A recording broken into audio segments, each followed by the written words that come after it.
সম্মানিত বন্ধুগণ, আসসালামু আলাইকুম। দূরে কাছে দেশে অথবা দেশের বাইরে থেকে বন্ধুরা ঠিক এই মুহূর্তে যে যেখান থেকে বাস্তব জীবনের গল্প শোনার জন্য আমার সাথে জয়েন করেছেন আমি আপন। আর যে আপন জীবনের গল্পের 1299তম পর্বে আপনাকে প্রতিদিনের মতো স্বাগতম জানাচ্ছি। বন্ধুরা, আজ আমি আপনাকে শোনাবো সিলেটের ভাই সুজিত দাসের জীবনের চরম ভয়ঙ্কর রকম এক ভৌতিক বাস্তব জীবন কাহিনী। বন্ধুরা, আজকের গল্পের টাইটেল 30 বৎসর পর পরীর হাত থেকে গ্রামকে রক্ষা করে এক তান্ত্রিক। 30 বৎসর পর একটা গ্রাম থেকে পরী মুক্ত করে বা জিন মুক্ত করে একজন তান্ত্রিক। এই গল্পটা সিলেটের অদূরে কোনো এক হিন্দু গ্রামের হিন্দু পরিবারের এক বাস্তব ঘটনা। বন্ধুরা, আমি মুসলমান মানুষ, হিন্দুদের অত কিছু বুঝি না। উনি ঠিক যেমন করে লিখেছে আমি তেমন করেই আপনাদেরকে শোনাবো। যদি আমার বলার মাঝে কোনো ভুল ত্রুটি হয়ে থাকে, হিন্দু ভাইয়েরা আমাকে ক্ষমাসুন্দর দৃষ্টিতে দেখবেন। আশা করব শুরু থেকে শেষ পর্যন্ত সিলেটের ভাই সুজিত দাসের জীবনের ভয়ঙ্কর বাস্তব গল্পটা আপনারা প্রত্যেকে আমার মুখে শুনবেন এবং গল্প শেষে সুজিত দাসকে আপনার মতো করে একটা মন্তব্য কমেন্ট বক্সে লিখবেন। ধন্যবাদ সবাইকে। হিন্দু ভাইদের আদাব আর মুসলিম ভাইদের সালাম। আমার নাম সুজিত দাস, আমার বাড়ি সিলেট। বন্ধুগণ, আমি আমার জীবনের গল্পটা শুরু করার শুরুতে আপনাদেরকে আমার পরিবারের সম্বন্ধে জানিয়ে রাখি। আমার পরিবারে আমি আছি, আমার বাবা আছে, মা আছে, রয়েছে আমার দাদা দাদিমণির সহ আমার বড় একজন ভাই আর ছোট একটা বোন। আমরা টোটাল 2 ভাই 1 বোন। আমাদের পরিবারটা সিলেট শহরের থেকে অনেক দূরে পাহাড় ঘেঁষা কোনো এক ছোট্ট গ্রামে এক নিম্ন মধ্যবিত্ত পরিবার। আমার বাবা পেশায় একজন সেলুন দোকানদার। আমাদের পাচারে আমার বাবার একটা সেলুনের দোকান ছিল। খুব দোকান বললে বিষয়টা ভুল হবে। আমার বাবা আমাদের বাজারে প্রতি বাজারের দিন হচ্ছে মানুষের চুল কাটতো আর শেভ করতো। এই করে আমার বাবা যে টাকা ইনকাম করতো তা দিয়ে খুব কষ্ট করে আমাদের পরিবারটা চলতো। আমাদের পরিবারে তেমন কোনো আপনার আরাম আয়েশিত জীবন কাটতো না। বেশিরভাগ সময় অভাব অনটনেই কাটতো। তারপরেও ভগবানের কৃপায় আমরা ভালোই জীবনযাপন করি। এমন করে আমার শৈশবের দিনগুলো কাটতে থাকে। আমাদের উৎসবের মাঝে কালী পূজা অথবা অন্য যে পূজাগুলো আছে, ওই পূজার দিনগুলোতে আমরা সবাই অনেক আনন্দ করি, ফুর্তি করে, অনেক মজা করি। পূজার দিনগুলোতে আসলে আমাদের মুক্তা আপার কথা মনে হয়। আমাদের একটা বড় বোন আছে, বড় দিদি আছে, ওনার নাম হচ্ছে মুক্তা। তিনি আমাদের গ্রামে সবচেয়ে সুন্দরী একটা মেয়ে। আমাদের গ্রামে হাতে গোনা কয়েকটা সুন্দর মেয়ের মাঝে পূজা একজন, আপনার মুক্তা একজন। ওর চেহারা এত সুন্দর যে ওর দিকে যে কোনো মানুষ একবার তাকালে নজর ফিরাতে পারবে না। অনেকেই মুক্তাকে দেবী মা বলেও আখ্যায়িত করতো, যে দেখতে দেবীর মতো সুন্দর ছিল, এরকমভাবে বলতো। এমন করেই পূজা যখন মুক্তা যখনই হচ্ছে আমাকে নিত, আমাকে খুব আদর করতো। আমি ছোটোবেলা থেকেই দেখতে শুনতে যদিও অতটা ভালো ছিলাম না, খুব বেশি সুন্দর ছিলাম না, বাট আমি কিন্তু অনেকটা শান্ত স্বভাবই ছিলাম। এবং ওই মুক্তা আপার সাথে, মুক্তা দিদির সাথে আমার সম্পর্কটা খুব মধুর ছিল। শুনেছিলাম আমাদের পাড়ারই কোনো এক ছেলের সাথে মুক্তা দিদির এক প্রেমের সম্পর্ক আছে। আমার বয়স অনেক কম ছিল এই মুহূর্তে, আমার ঠিক মনে নাই। শুধু শুনেছিলাম মুক্তা দিদির আমাদের পাড়ার কোনো এক ছেলের সাথে সম্পর্ক আছে, কিন্তু আমাদের হিন্দু ধর্মের গোত্র নিয়ম অনুযায়ী ওই ছেলের কাছে মুক্তা দিদিকে বিয়ে দেওয়া সম্ভব নয়। ধর্মের ওই প্রাচীর ভেদ করে মুক্তা দিদিকে ওই ছেলের কাছে বিয়ে দিতে পারতেছিল না বলে এই নিয়ে নাকি অনেক ঝামেলা হতো। ছোট মানুষ তো এত কিছু বুঝতাম না, তবে শুনতাম মুক্তা দিদিকে প্রতিদিনই তার বাবা মা মারতো, তার গায়ে হাত তুলতো। অন্য কোথাও থেকে, অন্য গোত্র থেকে বিয়ের জন্য ঘর আসলে পরে উনি মানা করে দিত, উনি বিয়ে বসতো না।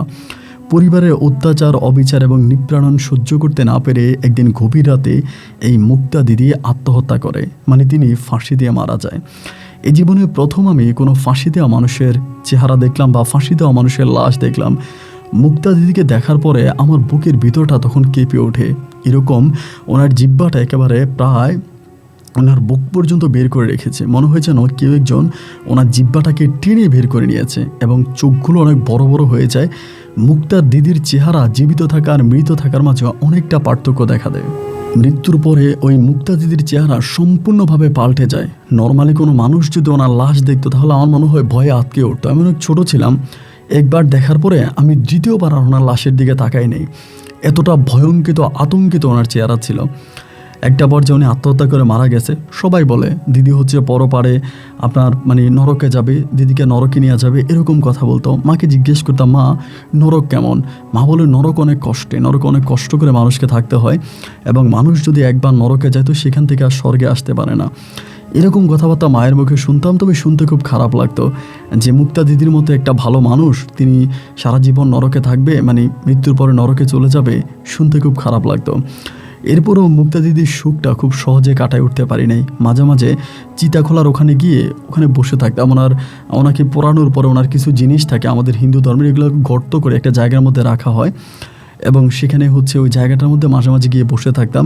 মুসলিম ভাইরা যেরকম কবরস্থান বলে আমাদের ওই চিতাখোলা, ওইখানে গিয়ে সবসময় বসে থাকতাম। খুব খারাপ লাগতো, মানে যখনই দিদির কথা মনে হতো চোখে পানি চলে আসতো। আমাকে কোলে নিত, আদর করতো, আমাকে ডুমুর ফল পেরে দিত, আমাকে এটা ওইটা খাওয়াইতো, সারাক্ষণ আমাকে কোলে নিয়ে ঘুরতো, আদর করতো। ওই দিদির মৃত্যুতে আমি খুব বেশি কষ্ট পাই। আমার কাছে মনে হয় যে আমার মতো কষ্ট দিদির পরিবারের মানুষটাও পায়নি।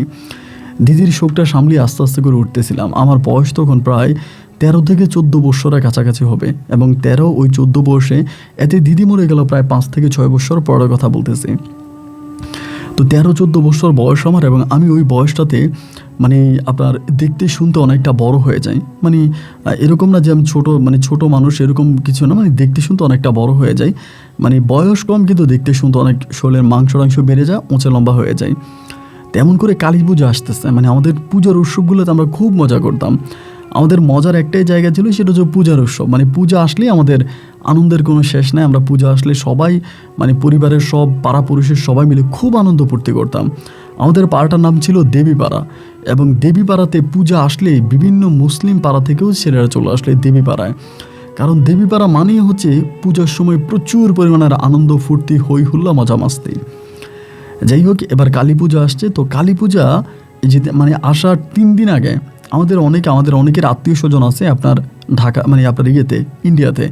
আমাদের পরিবারে, মানে আমাদের পাশের বা পাড়ার অনেকেই তাদের ছেলে মেয়েকে ইন্ডিয়াতে বিয়ে করাইছে, আবার ইন্ডিয়া থেকে মেয়েদেরকে বিয়ে করাইও নিয়ে আসছে।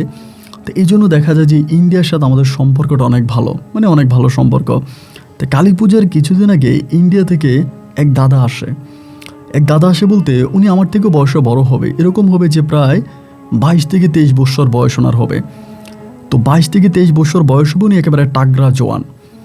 এই কালী পূজার 3 থেকে 4 দিন আগে উনি তখন আমাদের পাড়ায় আসে বা আমাদের দেবী পাড়ায় আসে। আমাদের এক পার্শ্ববর্তী বাড়ির এক কাকা তার মেয়েকে বিয়ে দিছে ওইখানে, এবং উনি হচ্ছে মেয়ের দেবর। মানে আমরা যেই দিদিকে বিয়ে দিছি ওই দিদির দেবর হচ্ছে উনি। তো দিদির সাথে তখন এই পূজাতে আসে, মানে কালী পূজাতে আসে। তো আসার পরে কালী পূজাটা একটু গরম পূজা, মানে এই পূজাটা অনেক গরম হয়। তো আমাদের অনেকেই নিষেধ থাকে, কালী পূজার আগে অনেক কাজ করে, অনেক নিষেধাজ্ঞা থাকে। তো আমরা নিষেধগুলো মেনে চলি। তো এই দাদাটা আসার পরে দেখতাম কি, দাদাটা বেশিরভাগ সময় না একেবারে একা একা বসে থাকতো, কারোর সাথে খুব বেশি একটা কথা বলতো না, এবং কেমন যেন ওনার ভিতরে একটা অন্যরকম কিছু কাজ করতো। মানে ওনার চোখে মুখে একটা ভয়ঙ্কর আতঙ্ক আমি দেখতে পেতাম। যেখানে বসে আছে সেখানে এক দৃষ্টিতে বসে থাকতো, এবং কেমন জানি একটা জায়গায় বসে থাকলে ধ্যানে চলে যেত, মানে ধ্যান মগ্ন করতো। এইরকম একটা মানুষ ছিল। এরকম করে করে দেখলাম উনি একটা পর্যায়ে আমাদের পাড়ার প্রায় অনেকগুলো ছেলেকে একসাথ করে ফেলে। আমাদের পাড়ার প্রায় সবগুলো ছেলেকে একসাথ করে, এবং সবার সাথে বসে উনি কী জানি কি আলোচনা করে। পূজার খানিকটা 2-1 দিন আগ থেকে দেখতেছি, মানে উনি সবাইকে নিয়ে খুব একটা আলোচনা করে কী জানি কি করবে, মানে এরকম একটা প্ল্যানিং। তো আমাদের পাড়ার অন্য ছেলেরা আছে যারা আমার বয়সের বড়, তা বড় হওয়ার পরেও আমি ওনাদের সাথে চলাফেরা করতাম, ঘুরতাম ফিরতাম, চলতাম। তো আমি জিজ্ঞেস করলাম যে কি হয়েছে, আমাকে একটু বলা যায় যে দাদা কী নিয়ে সবারই নিয়ে এরকম আলোচনা করে, মিটিং করে, বেশিরভাগ সময় দেখি সন্ধ্যার সময় তোমরা সব একসাথে বসে থাকো। তো আমাদের পাড়ার একটা ছেলে তখন আমার বললো, আরে সুজিত, দাদা হচ্ছে কালী পূজার রাতে আমাদেরকে একটা জিনিস দেখাবে।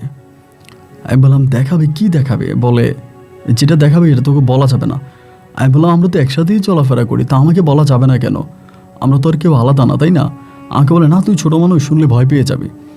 আমি বললাম ছোটো মানুষ এটা সত্য, কিন্তু শুনলে ভয় পাবো না, ভয় পাওয়ার কি আছে? আমি যদি শুনি তাহলে আমার কাছে একটু ভালো লাগবে, বল না। পরেও রিকোয়েস্ট করে যখন করতেছি তখন বলে যে মানে মুক্তা যে মারা গেছে আত্মহত্যা করে, ওই মুক্তাকে নাকি কালী পূজার রাতে এই দাদা জীবিত করবে। মানে কালী পূজার রাতে এই মুক্তা দিদিকে জীবিত করবে এই দাদা, ইন্ডিয়ার ওই দাদা। এটা শোনার পরে আমি তো আটকে উঠলাম, কি দিদি মারা গেল আজকে 5-7 বছর হয়ে গেছে, আর তারও বেশি হবে। তা এত বছর পরে দিদির লাশ কিভাবে উঠাবে বা দিদি কি জীবিত হবে কিভাবে, এটা কি আদৌ সম্ভব? আমি তখন বলতেছি আর উল্টাপাল্টা কথা বাদ দে, এটা কিভাবে সম্ভব? একটা মরা মানুষ তো আর জীবিত হতে পারে না। আর দিদি মারা গেল আজকে এত বছর, দিদিকে আমরা চিতায় দিলাম, দিদির শরীর হচ্ছে চিতার আগুনে পুড়ে অঙ্গার হয়ে গেল, এখন দিদির লাশ উঠাবে মানে এটা পুরোই ভণ্ডামি একটা কথা। ও তখন আমাকে বলে তোর কাছে ভণ্ডামি মনে হয়? আমি বললাম যে আমার কাছে তাই মনে হয়। বলে ইন্ডিয়ার ওই দাদার সাথে অনেক বড় একটা জিন আছে, আমরা ওই জিনটার সাক্ষাৎ পেয়েছি, ওই জিনের সাথে আমরা কথা বলেছি এবং ওই জিনটা সেই কালী পূজার রাতে দাদাকে হেল্প করবে এবং তার মাধ্যমে আমরা হচ্ছে এই মুক্তা দিদিকে দেখতে পারবো মৃত্যুর এত বছর পরেও। তো কথাটা শোনার পরে আমার ভিতরে অবিশ্বাসটা হলো সত্যি, কিন্তু মুক্তা দিদিকে দেখার জন্য হৃদয়টা তখন কেঁপে উঠলো। মৃত্যুর 7 বছর পরে যদি মুক্তা দিদিকে একটা নজর দেখতে পাই তাহলে তো অনেক ভালো, এটা তো খারাপ কিছু না। আর মুক্তা দিদিকে এক নজর দেখতে পারা মানে ভিতরে অনেকটা শান্তি আসবে, সুখ আসবে, ভালো লাগা আসবে। পরে আমি পরিকল্পনা করলাম যে না, মুক্তা দিদিকে আমি দেখব। পরে আমি বললাম যে তাহলে প্লিজ আমার একটু দাদার কাছে নিয়ে চল, আমিও একটু এটা দেখতে চাই। আমাকে বলো খবরদার, আমি যে তোরা এটা বলছি এটাও কিন্তু তুই দাদাকে বলতে পারবি না। দাদা বলেছে আমাদের টিমের যে লোকরা আছে শুধুমাত্র তারাই জানবো, বাকিরা কেউই জানতে পারবে না। এইটা বাকিদের কাউকে বলা যাবে না, এটা শুধুমাত্র আমাদের টিমে যেসব লোকজন আছে আমরা এটা জানবো। তা আমি 1 দিন 2 দিন 3 দিন করে এমন করতে করতে দেখি ও বলে না, মানে দাদারা বলে না। একদিন বাজার থেকে আসতেছে, মানে সরি 1 ঘন্টা 2 ঘন্টা করে এরকম করে ঘোরাফেরা করতে করতে একদিন বাজার থেকে আসতেছে, আসার পরে দাদার সাথে রাস্তায় দেখা হওয়ার পরে দাদারে তখন জিজ্ঞেস করলাম যে দাদা আপনি তো আমার সাথে ঠিকমতো কথা বলেন না, আমি তো আপনার বয়স অনেক ছোটো, আমার নাম সুজিত দাস, আমার বাবার নাম বলি। পরে বলে হ্যাঁ হ্যাঁ তুমি অমল দাসের ছেলে না? আমি বললাম যে জি। পরে আমি বললাম যে দাদা একটা কথা বলবো, এখানে তো কেউ নেই, মানে একটু গোপনে গোপনে বলি, যেহেতু কেউ এখানে নেই। বলো। আমি বললাম দাদা এই ঘটনা, আপনি নাকি মুক্তা দিদির লাশ উঠাবেন এবং মুক্তা দিদিকে নাকি আপনি জীবিত করবেন, এটা বলার পরে সে খুব ভয় পেয়ে যায়। আমাকে বলে এটা কি তুমি পাড়ার অন্য মানুষদেরকে বলেছো, তুমি কার কাছ থেকে শুনেছো? আমি বললাম আমি যার কাছ থেকে শুনেছি সে আমাকে বললো এবং আমাকে অনুরোধ করে বললো আমি যাতে আপনাকে না জানাই বা কাউকে না জানাই।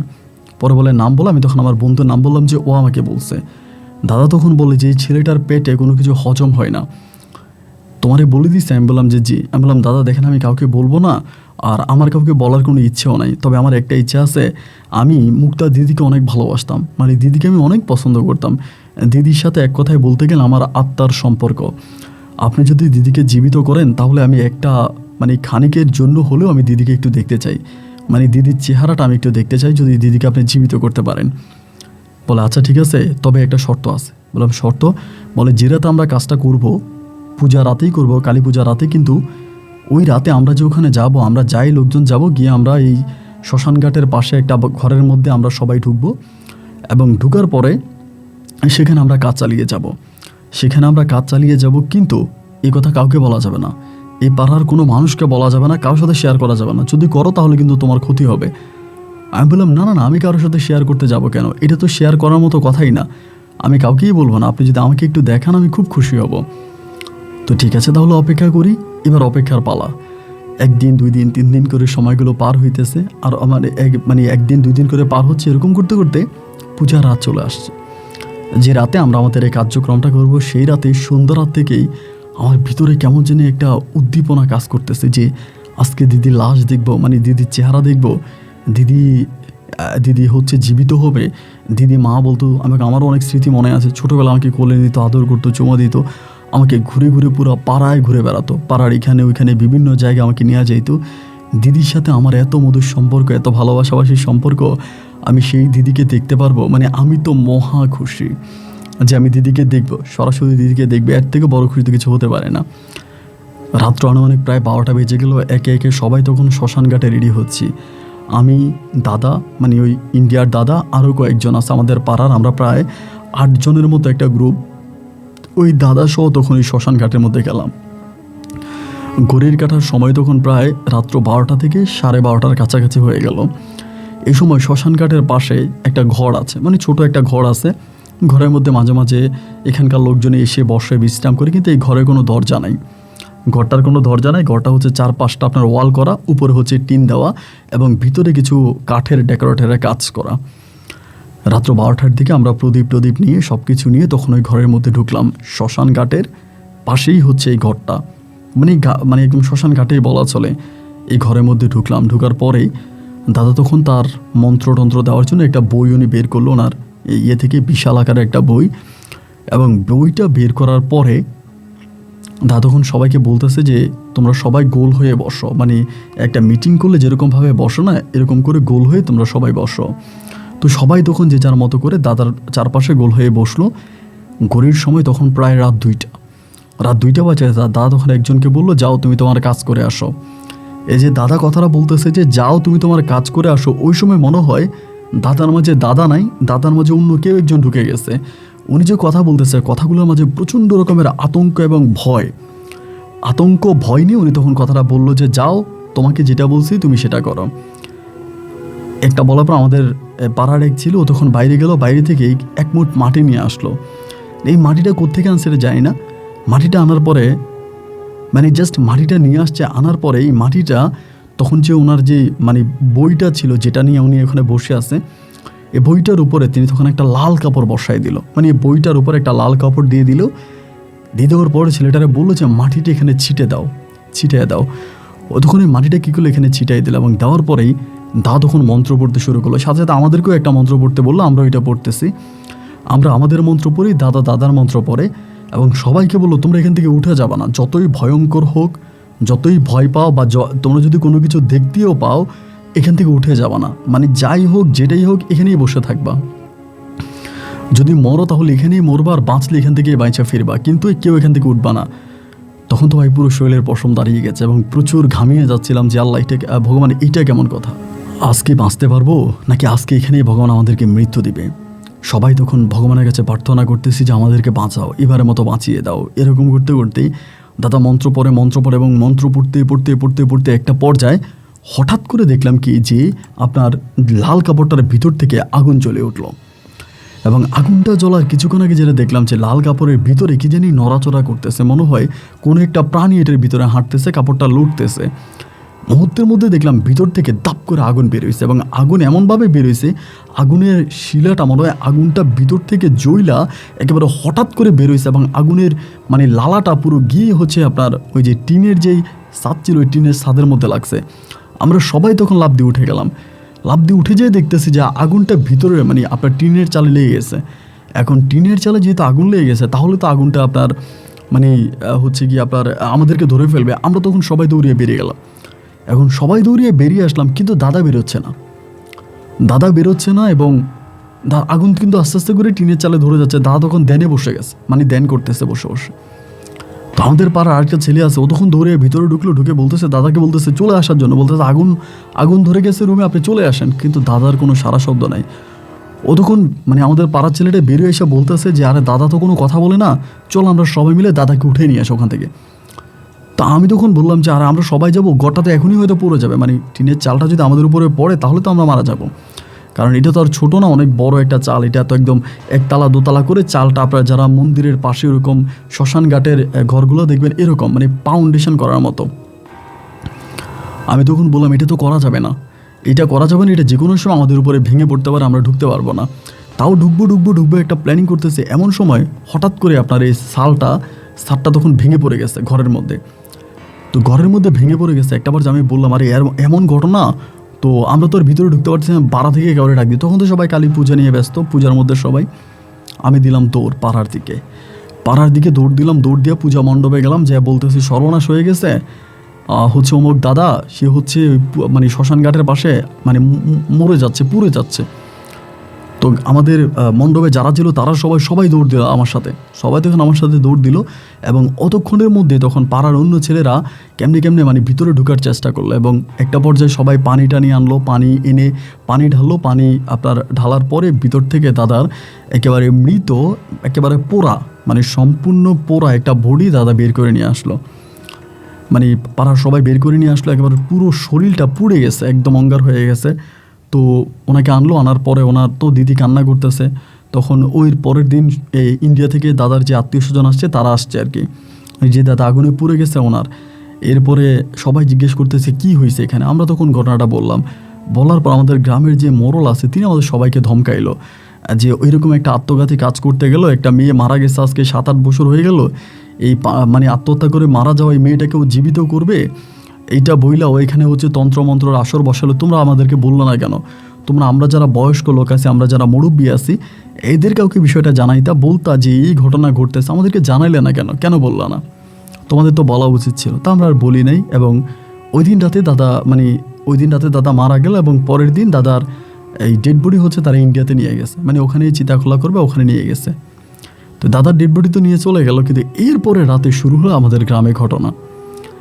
এক রাতের বেলায় প্রতিটা বাড়ির সামনে, মানে আমাদের পাড়ায় যতগুলো ঘর আছে প্রতিটা ঘরের সামনে ঘরের দরজাকে জানি ধাক্কাচ্ছে, প্রতিটা ঘরের দরজাকে জানি ধাক্কাচ্ছে। এবং দরজা খোলার পরে সবাই দেখতে পায়, মানে পাড়ার একটা দুইটা মানুষ না, সবাই দেখে যে আমাদের ওই মুক্তা দিদি দাঁড়িয়ে আছে। এবং এটা আমার মাও দেখেছে। আমার মাও বলে যে দরজা খোলার পরে দেখলো উঠানের মাঝখানে মুক্তা দিদি দাঁড়িয়ে আছে, মা তখন চিৎকার দিয়ে দরজা বন্ধ করে দেয়। এবং সে রাতে প্রতিটা ঘরের মধ্যে একটা চিৎকার, মানে তখন তো মোবাইল ফোন টোনের ব্যবস্থা ছিল না, আর আমাদের পাড়াটা একটু অজপাড়া গায়ের মতো, মানে আপনার শহর থেকে অনেক দূরের, ওখানে তখন ইলেকট্রিসিটিও ছিল না, মানে কারেন্টও এই সময় যায় নাই। আমরা অনেকেই ব্যাটারি দিয়ে বা একটা দুইটা পাড়াতে কারেন্ট আসলেও পুরো পাড়াতে কারেন্ট নাই, মানে বেশিরভাগ মানে ঘরেই হচ্ছে কারেন্ট নাই। রাতটা মনে হয় এমন একটা আতঙ্কের মধ্যে কাটছে, সারাটা রাত কবে শেষ হবে সবাই মিলে ভগবানের কাছে বলতেছে, ভগবান রাত শেষ হয় না কেন, রাত কেন শেষ হয় না, রাত পেরিয়ে কখন সকাল আসবে। এবং রাতের ঘন্টা একটার সময় বেজে গেল এবং সকাল হলো। সকাল হওয়ার পরে সবাই তখন আপনার বসলো, আপনার মন্দিরের সামনে গিয়ে বৈশা বলতেছে, সবাই বলে আমাদের ঘরের সামনে আসছো, বলে আমাদের ঘরে সবাই তখন এই দিদিকে দেখতে পেলো একইভাবে, শুধু দিদির পরিবারের মানুষ ছাড়া, মানে উনি ওনার বাপ মায়ের ঘরে যায়নি, আর বাকি সবাই দেখাইছে। এখন সবাই তখন ভয় পেয়ে গেছে এবং ভয় পেয়ে চিন্তা করতেছে যে এটা কী হইলো, বা সারাটা রাত এটা কী হইলো। তখন তারা করলো কি, আমাদের পাড়া থেকে মোটামুটি খানিকটা দূরের এক তান্ত্রিককে তখন নিয়ে আসলো। আসার পরে তান্ত্রিক তখন তার তন্ত্রমন্ত্র দিয়ে বলতেছে যে ওনার আত্মাটাকে জীবিত করা হয়েছে, মানে যে মুক্তা মারা গেছে তার আত্মাটাকে জীবিত করা হয়েছে, এবং সেই আত্মা মানে এই গ্রামে বিচরণ করতেছে। কিন্তু তার পক্ষে, মানে যে তান্ত্রিক আসছে উনি বলে, আমার পক্ষে মানে এই আত্মার কোনো কিছু করা সম্ভব না, আমি আত্মাকে দমন করতে পারবো না, বা এই আত্মার হাত থেকে আমি গ্রামবাসীকে বাঁচাতে পারবো না, আমার দ্বারা এটা সম্ভব না, আপনারা অন্য কোনো ব্যবস্থা করেন, আমি পারবো না। তখন তো সবাই ভয় পেয়ে গেলাম যে এখন কি করা যায়, মানে এখন কিভাবে রক্ষা পাবো, এটা তো হতে পারে না। যদি সত্যি এরকম একটা ঘটনা ঘটেই যায় বা এরকম কিছু হয়েই যায়, তাহলে আমরা কি করব, আমাদের বাঁচার উপায়টা কি? সবাই তখন এই নিয়ে চিন্তা করতেছে, সবার কপালে তখন চিন্তার ভাঁজ পড়ে যায় যে এখন কি করব। এভাবে তো হতে পারে না, উনি তো চলে গেছে, যে তান্ত্রিক আসছিল উনি ওনার মতো করে দেখে টেকে উনি চলে গেছে, উনি বলছে উনি পারবে না, ওনার দ্বারাই হবে না, উনি সম্ভব, উনি চলে গেল। এখন উনি চলে যাওয়ার পরে এবার আস্তে আস্তে করে বিকেল ঘনিয়ে আসতেছে, সন্ধ্যা হবে, মানে সবাই তো তখন ভয়ে কিরে রাত হয়ে গেলেই তো এই আত্মা আবারও সবাইকে জ্বালাবে।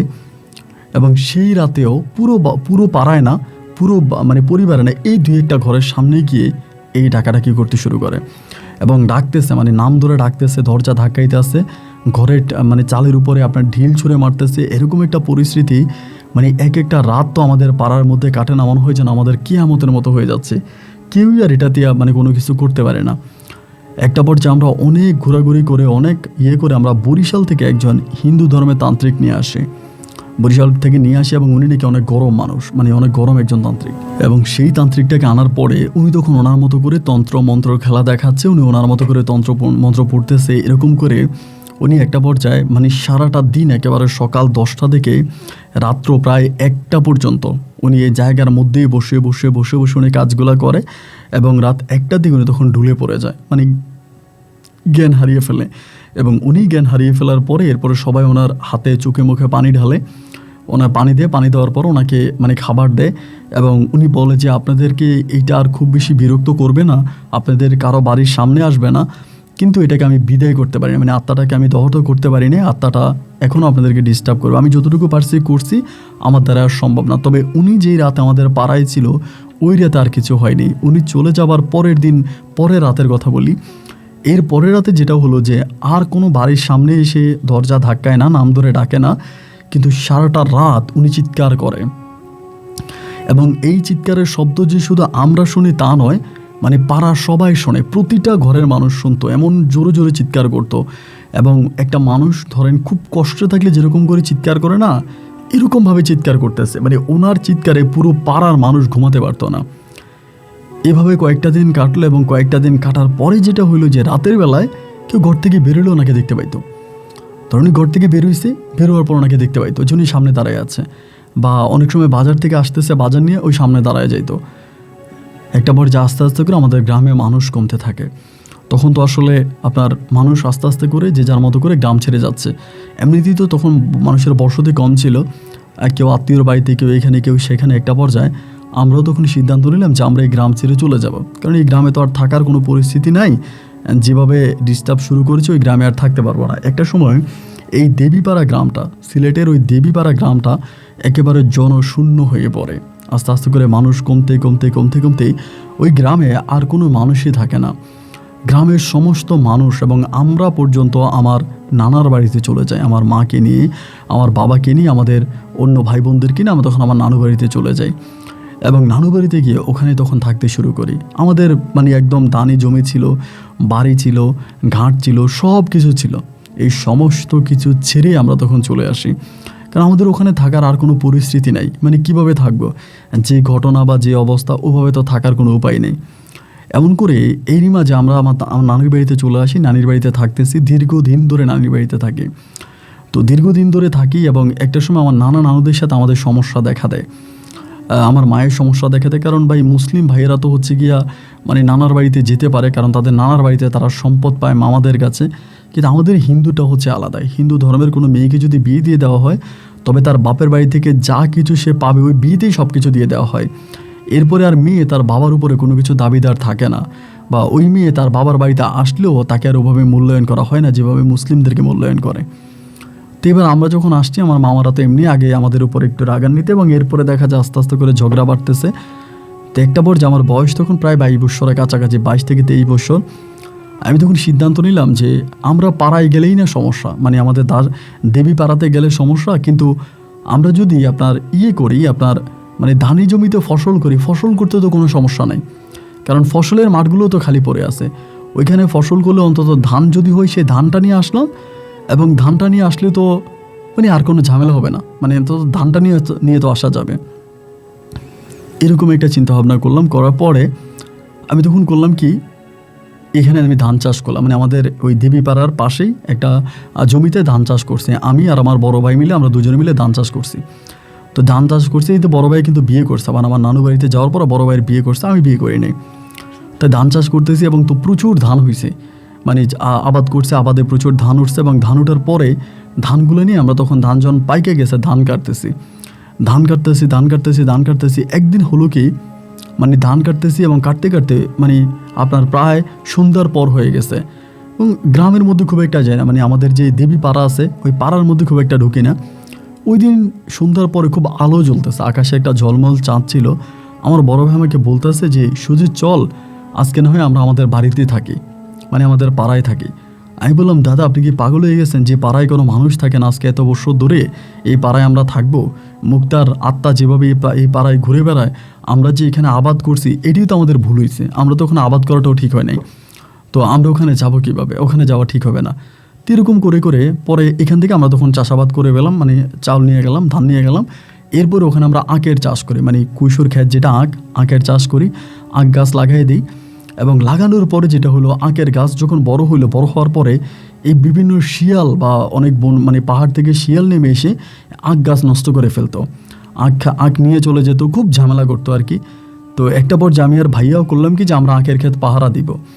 পাহারা দিলে তো আর কোনো সমস্যা না। তো আমরা কী করতাম, রাতের বেলা আখের ক্ষেত পাহারা দিতাম, ক্ষেত পাহারা দিতাম। তো পাড়ার দিকে তাকায় থাকতাম, মানে পাড়া থেকে তো দূরেই থাকতাম, মানে পাড়ার মধ্যে না, ওই জমির পাশেই হচ্ছে একটা ছোটো ঘর করে ওখানে পাহারা দিতাম।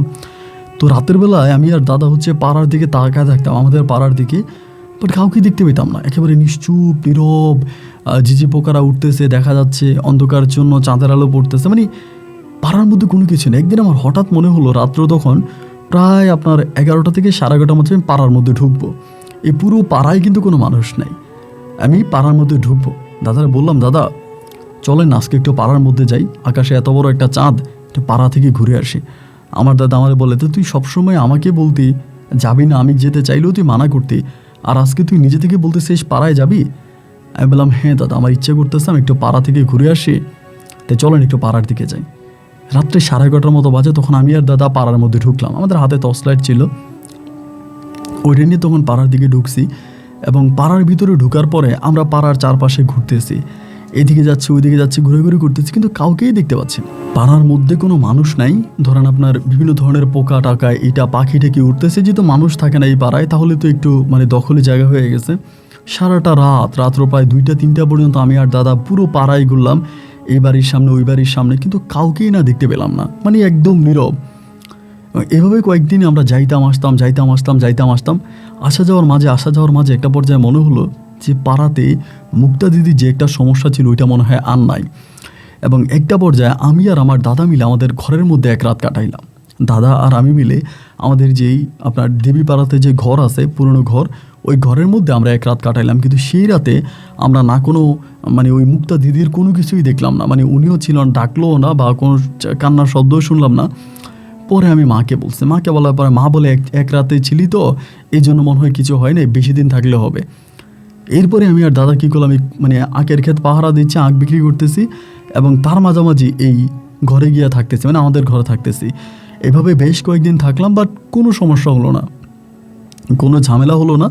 এবং কোনো ঝামেলা না হওয়ার পরে দাদা তখন বলে তাহলে তো সবই ঠিক আছে, এখানে থাকা যায়। এবং সর্বপ্রথমে দেবীপাড়াতে আমি, আমার বাবা আর হচ্ছে আমার মা, আমার বড় ভাই, ভাবি আর ছোট বোনকে আমরা আমার নানু বাড়িতে রেখে আমরা তখন আসি। প্রথমে আমরা আসি, তো আমরা আসার পরে এই প্রথমে পাড়াতে আমরা ঢুকি। আমরা আসার পরে বেশ কয়েকদিন হয়ে গেল, আমরা কিছুই দেখলাম না, মানে দিদিও নাই, মানে দিদির যে সমস্যাটা ছিল সেটাও নাই, এবং কোনো রকমের কোনো কিছুই নেই। তবে হ্যাঁ, এটা সত্যি যে গ্রামটা একদম ভার হয়ে থাকে,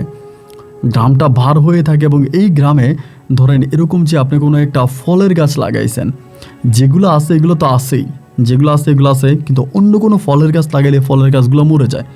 বেশিরভাগ সময় ফলের গাছগুলো মারা যেত, 1টা-2টা হয়তো হতো, বাকিগুলো মারা যেত। জমির যে উর্বর ক্ষমতা ছিল এইটা মনে হয় নষ্ট হয়ে গেছে। তা আমরা আসছি, এবং আমাদের আসার পরে যেহেতু অনেকেই ঘর বাড়ি ছেড়ে চলে গেছে, বিভিন্ন পাড়ার হিন্দু মানুষরা তখন আমাদের পাড়াতে আসতে শুরু করে, যাদেরকে আমরা চিনিও না, তারা পর্যন্ত বলে আমরা থাকবো। এরকম বিভিন্ন পাড়ার মানুষজন আসতেছে, আমরাও তখন থাকতেছি। এইরকম করতে মানে সমস্ত পাড়ার মানুষরা তখন এখানে চলে আসলো, এবং একটা সময় পাড়া আবারও আগের মতো আপনার উচ্ছ্বাস হয়ে উঠলো, আবারও আগের মতো মানুষে ভরপুর হয়ে গেল। রাতের বেলা সবাই মিলে আড্ডাবাজি করতেছে। তবে গ্রামে কিছু সমস্যা এখনও রয়ে গেছে, এটা আমরা অনেকেই বুঝতাম, কিন্তু হয়তো বলতাম না। যেমন রাতের বেলায় যে জিনিসটা সবচেয়ে বেশি হইতো, যে মানে পুরোটা গ্রাম মনে হয় একটা গম্ভীর একটা ভাব হয়ে থাকতো। আর আরেকটা বড় সমস্যা ছিল দিনের বেলায় আমরা ধরেন একজন আরেকজনকে ডাকলে যেভাবে শুনতে পাই, তো দূরে থাকলেও শুনতে পাই, কিন্তু রাতের বেলায় যেটা হইতো, রাতে তো নীরব থাকে, একেবারেই নীরব থাকে। তো সেখানে একজন মানুষকে ডাক দিলে সে তো আরও বেশি শোনার কথা, কারণ রাতের শব্দগুলো কিন্তু দ্রুত ছড়িয়ে যায়। আপনি খেয়াল করবেন, রেল স্টেশন যদি আপনার এখান থেকে মাইল দূরেও থাকে না, রেলগাড়ি ওইখান থেকে গেলে কিন্তু আপনার পাড়া থেকে শব্দ পাবেন। তো রাত নীরব থাকে, এই জন্য নীরব রাতে ছোট করে কথা বললেন এটা আওয়াজটা বড় হয়। তো রাতের বেলা আমরা যদি কারোর সাথে কথা বলতাম, কথা শুনতো না। ধরুন আমার থেকে একটু দূরে আছে, কোনো কথা বলতেছি, চিৎকার করে বলে, তাও সে শোনে না, কাছে আসলে শুনতে পাইতো। এই ধরনের সমস্যাটা গ্রামে তখনও রয়ে গেছে, এই সমস্যাটা হইতো। আর মানে পাড়ায় কোনো ফলের গাছ হইতো না, ফলের গাছ হইলে ফলের গাছগুলো মারা যেত, সহজে মারা যেত, অল্প সময়ের ভিতরে ফলের গাছ মারা যেত। তারপরেও পাড়ার মধ্যে থাকতেছি, ঘুরতেছি, ফিরতেছি, এমন করে সময়গুলো কাটতে কাটতে আমার পরিবার তখন আমার জন্য মেয়ে দেখতেছে, আমাকে বিয়ে সাথে করাবে। তা আমি ভাই ওই ছোটোবেলা থেকে না আমার একটা অভ্যাস, যে আমি যারা বিয়ে করবো, আমি দেখতে হয়তো কালো, কিন্তু আমি একটা সুন্দর মেয়ের বিয়ে করব। আর যে দেখতে অনেক সুন্দর হবে এবং যার চেহারা অনেক মায়াবী হবে, এরকম সুন্দর মায়াবী চেহারার কোনো একটা মেয়েকে আমি বিয়ে করব। আমি যারা তারা বিয়ে করব না, মানে এই হচ্ছে আমার ছোটোবেলা থেকে একটা প্ল্যানিং মাথার মধ্যে।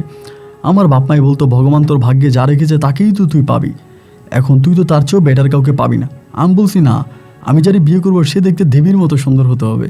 মাঝে মাঝে বলতাম যে মুক্তা দিদির মতো সুন্দর হইতে হবে, এগুলো বলতাম। আমার মা বলে এই নামটা মুখে আনিস না, এই নামটা বলিস না।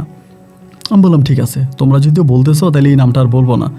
এমন করেই তখন 1 দিন 2 দিন 3 দিন কাটতে কাটতে আমাদের পাড়ার একটা মেয়েরে হঠাৎ করে আমার ভালো লেগে যায় বলতে, এই মেয়েটা একদিন হলো কি আমাদের দিঘির পাড়ে, দিঘি আছে আমাদের পাড়ায়, ওই দিঘি থেকে গোসল করে বাড়ি থেকে যাচ্ছিল দুপুরবেলা। আমি তখন মাঠে যাচ্ছিলাম কাজ করার জন্য। হঠাৎ করে মেয়েটার ভিজা চুলে, মানে চুলগুলো অনেক লম্বা ছিল, চুলগুলো ছেড়ে দিল, গোসল করে আসছে, তা ভিজা চুলে মেয়েটাকে দেখে আমার খুব ভালো লেগে গেল।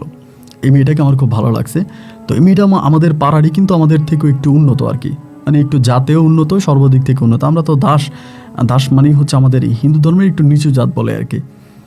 তাই নিচু জাত তো আমি তখন বাড়িতে রাতের বেলা এসে আমার ভাবিরে বলছে, মানে আমার বড় ভাইয়ের বউরে, যে মেয়েটার নাম ছিল রানী। আমি বললাম যে ভাবি তুমি কি রানীরে দেখছো, অমুক পাড়ার মেয়ে? আমার ভাবি বলতেছেন আমি তো দেখি নাই। আমি বললাম মেয়েটার আমার ভালো লাগে, আমি তার সাথে একটা সম্পর্ক করতে চাই। ওই সময় আমার বিয়ের বয়সও চলে যাচ্ছে, কিন্তু বিয়ের বয়সও প্রায় চলে যাওয়ার পথে। তাই আমি বলছি, বলার পরে আমার ভাবি তখন হচ্ছে বিষয়টা আমার দাদাকে জানাইলো। দাদা তখন আমার মাকে জানাইছে। মাকে জানানোর পরে মা তখন আমার জিজ্ঞেস করলো। আমি তখন বললাম যে মা অমুক পাড়ার এটা। এখন মা আমাকে বলতেছে তারা তো বড় লোক এবং তাদের জাতও মানে অনেক বড় জাত, তারা কি আর আমাদের মতো ছোট জাতে তাদের মেয়ে বিয়ে দিবে? আমি বললাম এখন দিতেও পারে, আপনি কথা বলেন। আমার মা তখন বিয়ের প্রস্তাব নিয়ে গেল মেয়ের পরিবারে। আমরা যেমনটা চিন্তা ভাবনা করছি ঠিক তেমনটাই হলো। মায়ের ওই প্রস্তাব তারা প্রত্যাখ্যান করলো, মানে ডিরেক্টলি মাকে বললো যে তারা এরকম নিচু জাতে তাদের মেয়েকে বিয়ে দেবে না। তো আমার ভাবি তখন আমারে বলতেছে যে সুজিত তুমি একটা কাজ করো, ভাগেই নিয়ে আসো। এখন তো প্রেম ভালোবাসা করলেই মেয়েরা চলে আসে, কত সুন্দর সুন্দর মেয়েরে প্রেমের প্রলোভন দেখায় নিয়ে আসা যায়। তা তুমি তার সাথে প্রেম প্রীতি করে তারে নিয়ে আসো, তারে ওখানে রেখে লাভকে নিয়ে আসো। তাই আমি বললাম যে এই কথাটা এটাও কিন্তু খারাপ বলে নাই, ভাবি যেটা বলছে প্রেম করে নিয়ে আসতে পারি কিনা আমি তখন চেষ্টা করি। তো এই করতে করতে একদিন হলো কি, ওই খালের মানে আমাদের ওই দিঘির মধ্যে মেয়েটা মাছ ধরতেছে দুপুরবেলা, বসি বাইতে আছে, সাথে আরেকটা দুইটা পিচ্চি মেয়ে আছে। আমি তখন মাঠে কাজ করতেছি, কাজ করতে করতে দেখলাম যে মেয়েটা ওখানে বসে আছে। তাই আমি আস্তে আস্তে মেয়েটার কাছে আসছি, আসার পরে পিচ্চি দুইটাও বসে আছে। আমি তখন পিচ্চিদের সাথে সামনেই কথা বলতেছি। আমি বললাম কী ব্যাপার রানী, ভালো আছো? আমার বলে হ্যাঁ দাদা ভালো আছে, আপনি কেমন আছেন? আমি বললাম এই তো আছি। তাই আমি বললাম মাছ পাইছো? বলে পাইছি কিছু। আমি বললাম রানী তুমি কি জানো আমার পরিবার থেকে তোমাদের বাড়িতে একটা প্রস্তাব গেছিল? বলে হ্যাঁ জানি তো। আমি বললাম তো প্রস্তাবটার কি হইল? ও বলে প্রস্তাবের মানে উত্তরটা আমার দাদা দিয়ে দিয়েছে, আমার দাদা দেয়নি। মানে ওর বড় ভাইয়ের কথা বলে যে আমার দাদা দেয়নি। আমি বললাম হ্যাঁ তোমার দাদা তোমার বাবা তারা দিয়েছে, তবে এইভাবে দেওয়াটা কি ঠিক হলো? আমি যখন জিজ্ঞেস করলাম এভাবে বলাটা কি বা এভাবে উত্তর দেওয়াটা কি ঠিক হলো, মেয়েটা তখন আমাকে বলতেছে দেখেন এটা তো আসলে বড়জনদের বিষয়, বড়রা এইসব নিয়ে কথা বলবে, আমি তো আর এসব বিষয় নিয়ে জানি না বা আমি তো আর এসব বিষয় নিয়ে কথা বলি না। আমি তখন বললাম রানী তোমাকে একটা ছোট্ট প্রশ্ন করতে পারি? বলে হ্যাঁ করেন। তোমার কি কোনো রিলেশন আছে, কারোর প্রতি কারো প্রেম ভালোবাসা এই টাইপের কোনো কিছু? আমার বলে না না আমার এরকম কোনো কিছুই নেই, এরকম থাকলে তো হতোই, আমার এরকম কিছুই নেই। তাই আমি বললাম যে আচ্ছা ঠিক আছে, কালকে কি মাছ ধরতে আসবা? বলে হ্যাঁ আসবো। আমি ঠিক আছে, আমি কালকে তোমারে বলবো, তোমার সাথে আমার কিছু কথা আছে। এরপর হলো কি ওই রাতে আমি আর আমার ভাবি বৈশা ওর জন্য একটা প্রেমের চিঠি লিখলাম। একটা প্রেমের চিঠি লিখলাম, লেখার পরে এই চিঠিটা আমি তখন ওরে দিলাম। মানে পরের দিন ও যখন বর্ষি দিয়া মাছ ধরতেছে দিঘির পাড়ে, আমি এসে চিঠিটা ওর হাতে দিলাম। ও তখন চিঠি নিচ্ছে না, মোটামুটি জোর জবস্তি করে নিয়ে গেছে। পরের দিন আমি গেলাম উত্তরের আশায় যে রানী তুমি তো উত্তর দিবে আমারে, তা চিঠির উত্তরটা কি আসছে বা কি উত্তর দিবে আমারে বলো। ও বলে চিঠির উত্তর আমি মুখে দিব। আমি বললাম না মুখে তো দিলে হবে না, চিঠির উত্তর আমাকে চিঠির ভাষায় দিতে হবে। ও আমাকে বলে ওয়ার্ড তো একটা, মানে একটা শব্দ, এটা মুখে বললে যা লিখে দিলেও তা। একটু ভয় পেয়ে গেলাম এটা শুনেছি, ওয়ার্ড একটা লিখে দিলে যা মুখে বললেও তা। আমি তখন বললাম যে আসলে বুঝি নেই, ওয়ার্ড একটা লিখে দিলে যা মুখে বললো তা মানে? ও বলে দন্তার নয়কার না, আমি পারবো না, আমার পরিবারের বাইরে গিয়ে কারোর সাথে কোনো সম্পর্ক করতে, এটা আমার দ্বারা সম্ভব না। ডিরেক্টলি মানা করে দেয় এবং খুব কষ্ট পাই, লজ্জায় ভাবি আমার বারবার জিজ্ঞেস করে যে কী ব্যাপার সুজিত কী হয়েছে? আমি ভাবির কোনো উত্তর দেয় না। আমি বলি যে না ও এখনও মানে উত্তর দেয় নাই, অপেক্ষা করো, এটা মানে ভাবিরই বলি। আর কীভাবে বলবো যে ওই মেয়ে আমাকে প্রত্যাখ্যান করছে, একটা মান সম্মানের বিষয় আছে না, ভাবির কাছে আমি ছোটো হয়ে যাব না? এরপরও একটা পর্যায়ে আমি তখন মানে চিন্তা করছি যে না ভাবি যেহেতু বারবার জিজ্ঞেস করে, আমি একটা সময় ভাবিরে বললাম যে ভাবি আসলে ও প্রত্যাখ্যান করছে, ও রাজি হয় না, আমি বুঝাইছি কিন্তু ও আমাকে না করে দিছে। ভাবি আমারে বলে তো না করে দিল তুমি চুপ হয়ে গেলা, মানে মেয়েটা না করছে তার মানে তুমি তারে মানে পাওয়ার কোনো চেষ্টা করবা না? আমি বললাম ভাবি মেয়ে যেহেতু মানাই করে দিল নাই করে দিল, তো সেখানে আমি ওই মেয়েকে পাওয়ার চেষ্টা করেও বা লাভ কি? ভাবি আমাকে বলে তোমার দ্বারাই হবে না, তুমি চেষ্টা চালিয়ে যাও। এরকম করে চেষ্টা চালাইতেছি এরকম করতে করতে অনেক দিন হয়ে গেল, না পারি না। ওর সামনে গেলে আমার সাথে কথাই বলে না এবং আমাকে দূরচার করে, আমাকে একটু অবহেলা করে। এরকম করতে করতে একটা পর্যায়ে ভাবি আমারে বলতেছে যে আচ্ছা সুজি তুমি কি একটা কাজ করতে পারবা? আমি বললাম যে কী কাজ? বলে মেয়েটা তো চুল ছেড়ে দিয়ে পুকুরে মাছ ধরে, মানে দিঘিতে মাছ ধরে, আর তুমি তো তার পাশে গিয়ে বসে থাকো বেশিরভাগ সময়। আমি বললাম হ্যাঁ বসে থাকে, কিন্তু ভালো কথা বললে শোনায়, খারাপ কোনো কথা বললে ও মানে প্রেম প্রীতি নিয়ে কোনো কথা বলে আমার সাথে কথা বলে না। ভাবি তখন বলে মেয়েটা যখন চুল ছেড়ে দিয়ে দিঘির পাড়ে বসে থাকে, ওই সময় মেয়েটার মাথা থেকে কোনো একটা চুল, একটা হইলেও হবে, একটা চুল কি তুমি নিয়ে আসতে পারবা? আমি বললাম ভাবি ওর মাথা থেকে চুল নিয়ে আসা বিষয়টা কেমন হয়ে গেল না, কীভাবে, কেন? ভাবি আমার বলে পারবা কি না বলো। আমি বললাম পারবো, এটা তো আমার জন্য কোনো বিষয় না। মেয়ে যখন বসে থাকবে পুকুর পাড়ে, আমি তখন তার মাথা থেকে একটা চুল ছিঁড়ে আনতেই পারবো। বলে মেয়ে যাতে না দেখে। আমি বললাম না, মেয়ে দেখতে পানো। তো ভাবি আমার বলে চেষ্টা করবা মাথার উপরের যে চুলটা, ওই চুলটা আনার জন্য। বলে এখন মাথার উপরের চুল না কোন চুল তা তো জানি না, মেয়ের তো চুল অনেক লম্বা, আচ্ছা দেখি। এইটা আমি তখন আমার মারে বললাম, ভাবিরে বললাম। ভাই বলো আচ্ছা ঠিক আছে। এরপরের দুপুরবেলায় মেয়েটা আসে নাই। এরপরে আবারও আসছে, পরের দুপুরে আসার পরে আমি বাসে গিয়ে বসে আসতো। আমার ওই দিন বলতেছে যে আপনি আর আমার কাছে আইসেন না, আমার সাথে কথা বললেন না, আমার এগুলো ভালো লাগে না। আপনি যাই সেখানে বসে থাকেন, এই পিচ্ছিরা পাড়াতে গিয়ে সবার কাছে বলে দেয়, অনেকের কাছে বলে দেয় আপনি এসে আমার সাথে কথাবার্তা বলেন, অনেকে এটা নিয়ে সন্দেহ করে আপনি আইসেন না। তো এই বাতাস ওই দিন ছিল এবং বাতাসের চুলগুলো বারবার আমার উপর এসে পড়তেছে। ওইখান থেকে আমি তখন একটা চুল ছিঁড়ে ফেলি। ও বুঝে না আমি ছিঁড়ে ফেলি, একটা চুল ছিঁড়ে বিকালবেলা ভাবিরে নিয়ে বলি যে ভাবি চুলটা আনছি, চুলটা নিয়ে যান। ভাবি তখন আমার কাছ থেকে হাত থেকে চুলটা নিল, নিয়ে আমারে বলতেছে আমি তোমারে বলবো কিভাবে কি করতে হবে, যেভাবে বলবো তুমি যদি ওভাবে করো তাহলে তুমি এই রানীরে পেয়ে যাবা। আমি তখন বললাম যে কি বলেন, সত্যি পেয়ে যাবো? বলে হ্যাঁ, তুমি রানীরে পাইবা, তবে আমার কথা মানতে হবে। তো এইভাবে ভাবির সাথে কথাবার্তা অনেক দিন হলো। হওয়ার পরে 3-4 দিন পরে ভাবি আমারে বলতেছে আজকে সকালে মাঠে যাও না, কাজে তোমার এই জায়গায় পাঠাবো। তাই আমি বললাম যে কেন, কোথায় পাঠাবেন? সকাল 11টা বাজে। ভাবি তখন আমার একটা ঠিকানা লিখে দিল কাগজে, আমাদের পাড়া থেকে অনেক দূরে, আমাদের সিলেট থেকে অনেক দূরে একটা ঠিকানা দিল যে ওই ঠিকানায় যাও এবং সেখানে গিয়ে একজন তান্ত্রিক আছে, সেই তান্ত্রিকের সাথে কথা বলে আসো। এবং কথা বললে পরে উনি কি বলে সেই অনুযায়ী কাজ করতে হবে। ভাবি তখন শুধু চুলটা আমাকে দিল বেঁধে। কিন্তু চুলটা নিয়ে ভাই অনেক দূরে, তো প্রায় আপনার বিকাল হয়ে গেছে, ওখানে যে সাইকেলে করে গেছি, বিকালে হয়ে গেছে। যাওয়ার পরে সেই তান্ত্রিকের দেখা পাইলাম, পাওয়ার পরে তান্ত্রিকের ভাবি একটা চিঠি লিখে দিছে আমাকে। ওই চিঠিটা নিয়ে তান্ত্রিকের হাতে দিলাম। তান্ত্রিক মশাই তখন চিঠিটা পড়লো পুরোটা, পড়ে আমাকে বলে চুল আসছে? আমি বললাম আসছে। বলে দেও। তা চুলটা দিলাম, দেওয়ার পরে তান্ত্রিক বললো যে তুমি আজকে চলে যাও, তুমি সোমবারে আইসো। আমি বলতেছি আয় হায় রে, আমি আবার চলে যাব, সেই সোমবারে আসবো, এত কষ্ট করে আসলাম, কোনো কাজ হলো না। আমি গেলাম, ভাবিরে বললাম আমি সোমবারে যাব না, আমার দ্বারা সম্ভব না, আমার এই মেয়েরে লাগবে না। ভাবি আমার বলে তুই সোমবারে যাবা, তুমি সোমবারে যাবা। ভাবি আমাকে একটু জোরাজোরি করে। তাই ভাবির জোরাজোরিতে সোমবারে আমি আবারও চাই। এবং সোমবারে আমি যাওয়ার পরে এই দাদার সাথে তান্ত্রিকের সাথে কথা বলি, তিনি হিন্দু ধর্মের, আমাদের ধর্মেরই। তিনি তখন আমাকে বলে যে এভাবেই সামনে বসেছে, বলে তোমাদের পাড়ায় আগে একটা সমস্যা ছিল, দেবী পাড়া না তোমাদের? আমি বললাম জি। তা আমাদের ওই দেবী পাড়ার ঘটনা তো আমাদের এলাকার প্রায় আশেপাশে এলাকার মানুষরাও জানে, এটা সবাই জানে, এটা লুকেই তো কোনো বিষয় না। তো উনি বলে তোমাদের পাড়ায় আগে একটা সমস্যা ছিল, এটা কি জানতা?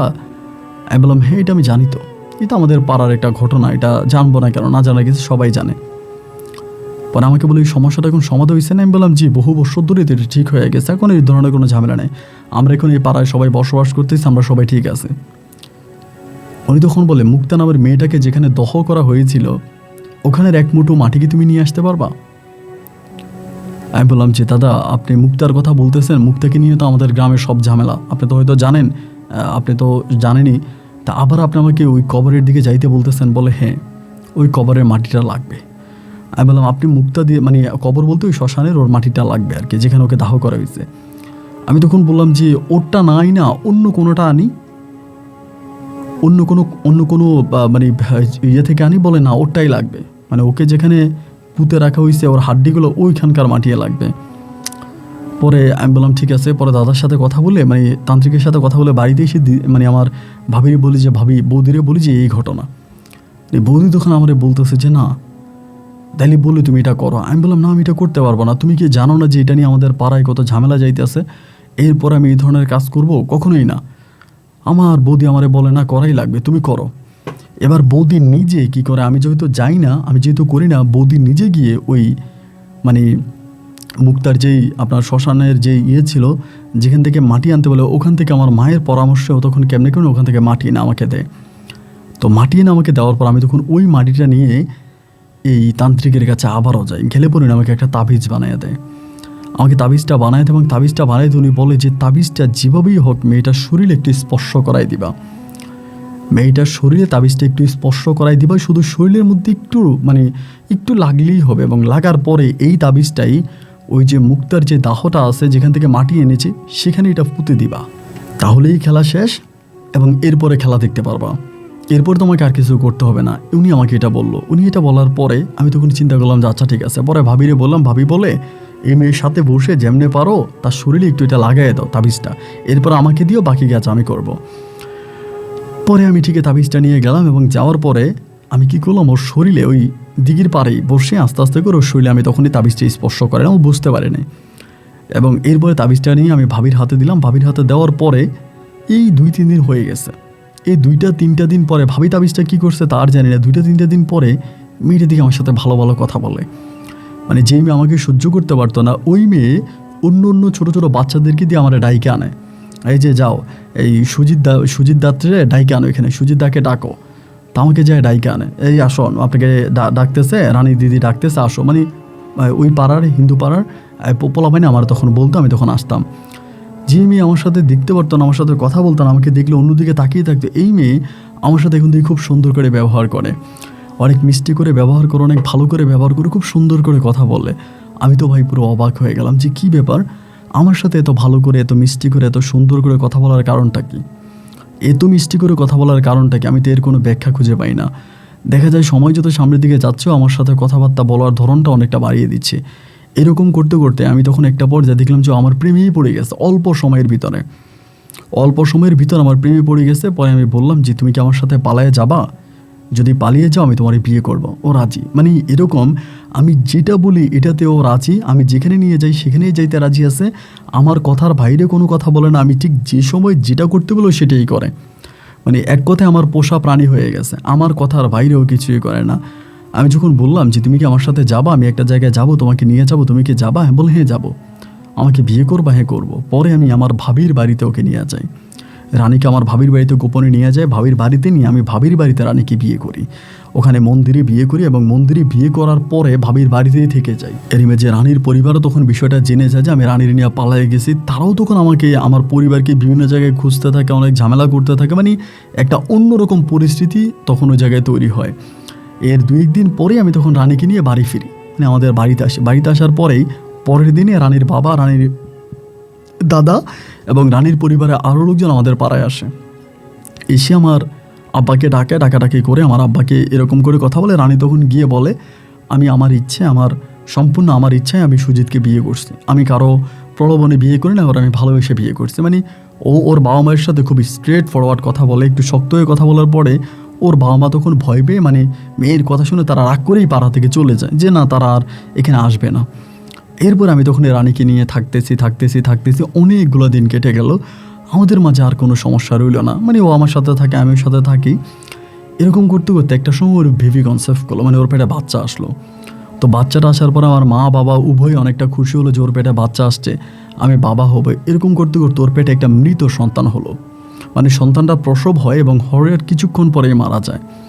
তো মারা যাওয়ার পরে সন্তানটাকে তখন দাহ করা হলো এবং এভাবে আমাদের হিন্দু ধর্মের মতো ওকে আমরা দাহস্থ করলাম। এবং করার পরে এই সন্তানটা মৃত্যুর পরে, মানে আমার এই সন্তানটা মারা যাওয়ার পরেই আমি একটু খেয়াল করে দেখলাম যে রানী জানি কেমন পরিবর্তন হয়ে গেছে সন্তানটা মারা যাওয়ার পরে। এর আগে ঠিক ছিল, সন্তানটা মারা যাওয়ার পরে বেশিরভাগ সময় দেখতাম রানী গিয়ে ওই কবরস্থানে বসে থাকে। এবং কবরস্থান আপনার ওই আমি বলি শ্মশান ঘাটে বসে থাকে। আপনার যেই মুক্তার যে মাটি বা যেখান থেকে আমার যেখানে ভাবি তাবিজ পুঁতে রাখছিল, যেখান থেকে ভাবি মাটি নিয়ে গেছিলো, ওই জায়গার মধ্যে গিয়ে বসে থাকে বেশিরভাগ সময় দেখতাম। মানে ওরে না পাইলে ধরো পাড়ায় নাই, ঘরে নাই, মানে ওইখানে। তা আমরা তো সবাই ওরা আদর করতাম। ও দেখতে শুনতে অনেক সুন্দরী ছিল, চেহারা অনেক মায়াবী ছিল, এই জন্য ধরুন ওরে কেউ কিছু বলতো না, সবাই অনেক আদর করতো। তা আমি বলতাম যে তুমি বারবার শ্মশান ঘাটে গিয়ে বসে থাকো কেন, মানে ওখানে বসে থাকার কারণ কি, ওইখানে কেন বসে থাকো, এখানে কেন বসে থাকো? আমাকে বলো ওখানে বসে থাকলে আমার ভালো লাগে, আমার শরীরটা বাড়িতে আসলে জ্বলে, মানে শরীরটা বাড়িতে আসলে জ্বলে এবং ওখানে গেলে একটু ভালো লাগে। এরকম করে আস্তে আস্তে করে ওর আচরণেরও একটা পরিবর্তন ঘটলো। মানে আগের মতো আমার সাথে কথা বলে না, কেমন করে আচরণের পরিবর্তন ঘটতেছে। আমার কাছে মনে হলো তাবিজের মানে দখল মনে হয় চলে গেছে বা কমে গেছে। একদিন ভাবিরে বললাম যে ভাবি, এখন রানী তো আর আমার সাথে আগের মতো নাই, হয়তো দিনে দিনে পরিবর্তন হইতেছে, আমি কি তান্ত্রিকটার কাছে আবারও যাব? ওই তান্ত্রিককে গিয়ে কি জিজ্ঞেস করব যে কি হইতেছে আমার সাথে, এগুলো কেন হচ্ছে, আমি কি তাবিজটা চেঞ্জ করে আনবো? আমার ওই বৌদি তখন ভাবি আমাকে বলে যে উনি তো মারা গেছে, যে তান্ত্রিকের কাছে তুমি গিয়েছিলে সে তো মারা গেছে অনেক দিন আগে, তোমাকে তো বলা হয়নি। আমি বললাম কি বলেন, মারা গেছে? বলে হ্যাঁ, আমি তো জানি না। তো বৌদি আমাকে বলে তার ছেলে এখন কাজ করে, তুমি তার ছেলের সাথে যোগাযোগ করতে পারো।